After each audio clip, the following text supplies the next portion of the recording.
Interesting twofold story I've got. It involves the death of my favorite character via player stupidity. So there was my Cleric of St. Cuthbert, god of retribution, common sense, and law, who has at this point cleared 2 multi-session quests by himself via practical solutions.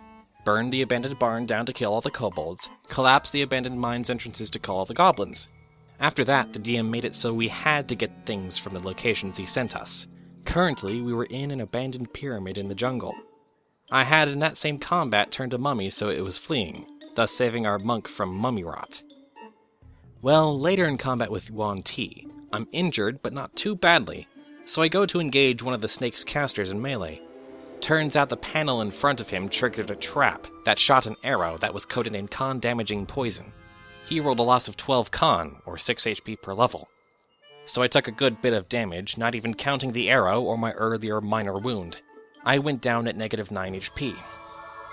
The only one with even a chance of saving me is the monk. It's now his turn, and he runs by me to beat and kill the mage, so yeah, my character died because the monk was an idiot. It gets worse. They lost the quest to get the artifact before the villains do because of this. We didn't have enough to revive my guy, so I made a new cleric, a Validamara, and proceeded to troll the party in vengeance and anger.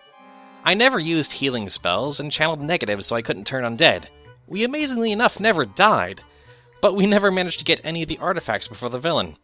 So the world is about to end and the DM is about to lay all the blame at my character's feet in the final confrontation, when I go, just as planned. This was back before that was a meme, mind you.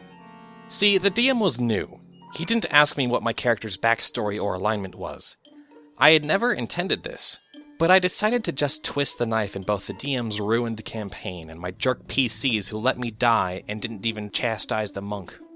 Since my character had no backstory, I explained that he was actually a plant by the evil organization to sabotage the hero's efforts. I then slew the monk with a touch attack of inflict critical wounds. The DM, having nothing to refute me, had to agree, and so now my cleric is a minor ruler in a dark, corrupted world. Again, that wasn't planned, but it was fun to derail it so hard. As retribution.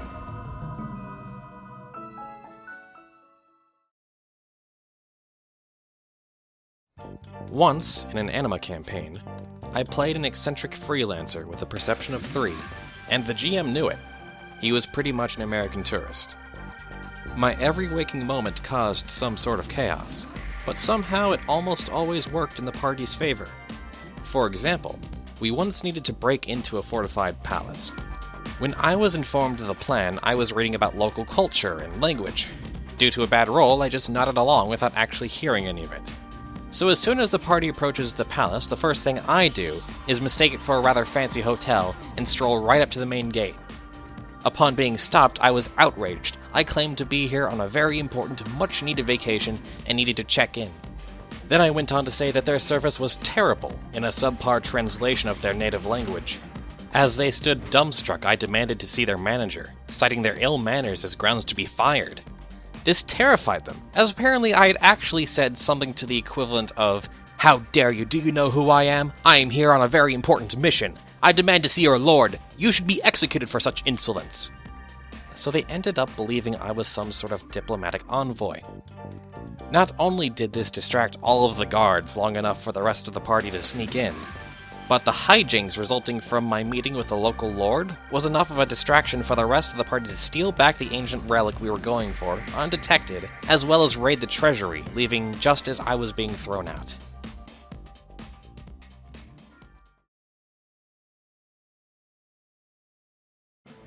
I was in a group a while back with a DM who did not tolerate any variation from our plot.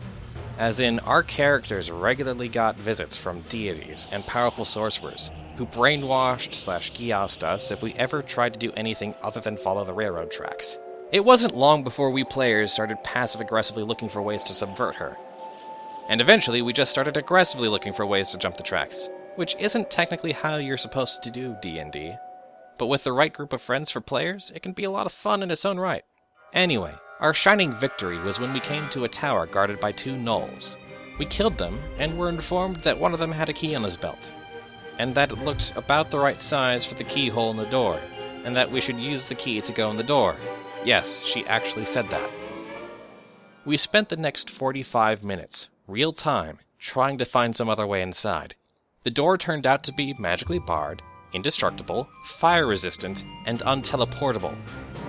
The tower, which had previously been described as just a normal keep, suddenly became a windowless cone carved from a single rock, with a perfectly smooth, domed roof to prevent anyone from landing atop it, and the ground was far too hard to dig, even though we had brought shovels and pickaxes. Always be prepared. After a while, the druid's dog started tugging at his pants, holding the key in his mouth and whining. We wisely ignored the dog. It clearly didn't know how to get into a tower. After a bit longer, the DM finally got so frustrated that she had the dog go unlock the door for us. Let me repeat that. She had the druid's animal companion unlock and open the door for us. We considered this to be our party's most glorious success. Needless to say, our DM didn't get to run any more campaigns after that one drew to its merciful conclusion.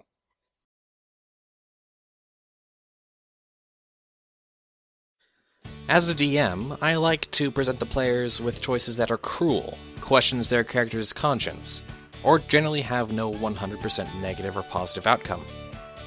One of those was at the end of a dungeon after they had beaten the boss. The players found something that could best be described as a bonus level. Basically, it involved a few skill challenges tailored to each character, and if everyone succeeded, they would unlock the final chamber. Everyone passed their test, so when they unlocked the final chamber, I decided to present the final test.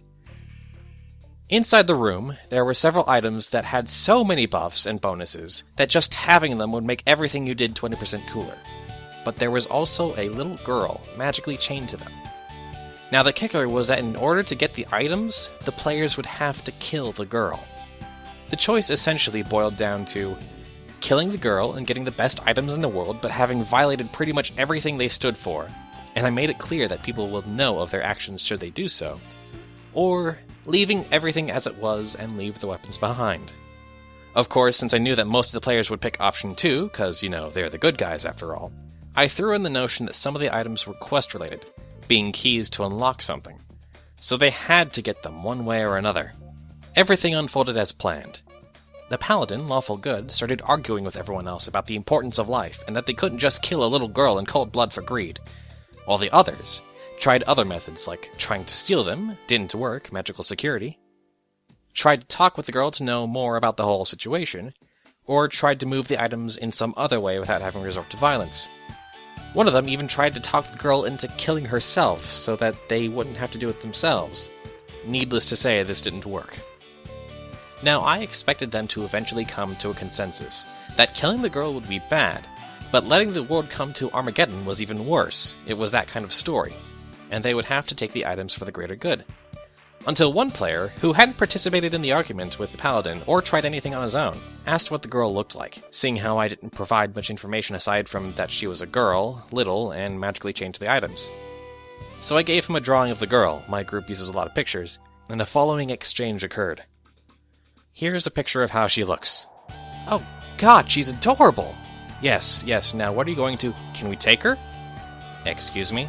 Can we take the girl along instead of the items? No, she's magically bound to the items, and you can only take the items if you kill her. Okay, then we destroy the items and take the girl. What? So yeah, he somehow convinced the other players to destroy the incredible, powerful MacGuffin items and take the girl. He even named her Sarah, and ever since then, she has been traveling along with the players as some sort of mascot and surrogate daughter. So now a group of 5 tough and hardened adventurers now take time out of their killing and dungeon exploring schedule to take Sarah to a local school, spend time with her, and include things like dolls and clothes whenever they go shopping for swords, armor, and potions. And they have never been happier.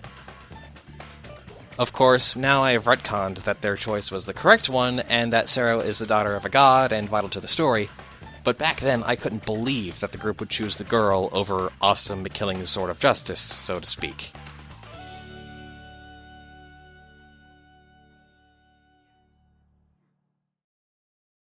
I was running a solo campaign for a friend in a new world. I literally made one up on the spot. He is a courier/mercenary, and I dangle a plot hook in front of him to join a caravan that's going to kill a dragon. He joins up and starts getting buddy-buddy with the leader of this little escapade. He finds out that the guy's plan is, when they get close, he's going to have one of his wagon's wheels break and tell the others to go ahead. Now, every other wagon is rigged with magical explosives, though nobody else knows that. He intends to send everyone else up the mountain and then just blow it all to hell. So the Courier decides that he's not going to stand for this selfish bastard killing everyone and taking all the glory. He goes out to warn the dragon. This is the first, wait, what? Yeah, I get on my horse and ride out to see if I can warn the dragon during the night. Okay. It just so happens that the dragon is flying around and is aware of the little caravan. He lands in front of you. Well, a tasty little morsel. What are you doing away from your group? They're going to kill you with explosives. I just thought I'd warn you. It would be a shame for them to kill you. Very well. For this you live. Ride home now. I will deal with them. Give me 5 minutes to grab something. He rides back to the caravan, gets into the leader's wagon, and grabs the detonator, riding out quickly. He gets a safe distance and watches as the dragon lands and starts to wreak havoc on the caravan. After a couple of minutes, this little exchange takes place. How much of the explosive is there? There's about 5 pounds of it for every wagon, spread across the 20 wagons in the caravan, minus the leaders. I ride a bit further away and use the detonator. Okay, wait, what? Yeah. Does it work? The bastard sets off the 100 pounds of magical C4, blowing a huge crater in the ground. No more dragon, no more caravan, no more gentle rolling plains.